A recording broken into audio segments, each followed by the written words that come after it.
Alors que Paul est interrogé au sujet de ce Jésus-Christ dont il en parle partout, il le décrit sans honte et avec beaucoup de conviction.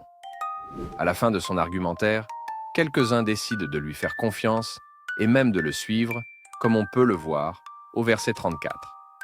Quelques-uns néanmoins s'attachèrent à lui et crurent Denis l'Aréopagite, une femme nommée Damaris, et d'autres avec eux. Quelques-uns s'attachent à lui. Pas tous, mais quelques-uns. Ce n'est pas peu et c'est encore la preuve que la parole de Dieu a toujours des effets positifs sur les vies. Ne te lasse donc jamais d'annoncer Christ. Frères et sœurs, après que Paul ait expliqué ce Christ mort et ressuscité pour nos fautes, tous ne croient pas, mais quelques-uns s'y croient. La parole que tu relâches fera des faits, je t'assure. Parle à tes enfants qui actuellement ne sont pas obéissants. Un de ces matins, ils se réveilleront le cœur attaché à Christ, même par force. Continue d'exhorter les membres de ta famille par rapport à leur foi, et ne te lasse pas.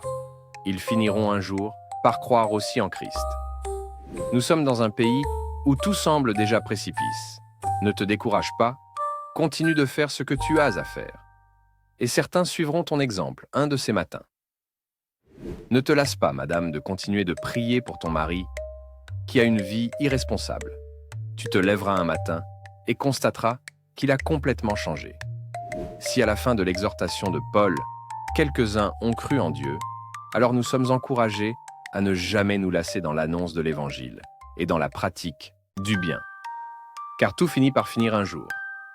Seigneur, l'exemple de Paul nous parle et nous encourage ce matin. Donne-nous de ne jamais nous lasser d'annoncer ta parole et ta volonté. Donne-nous de ne jamais nous décourager de pratiquer ce qui est bien car il finit toujours par influencer les autres.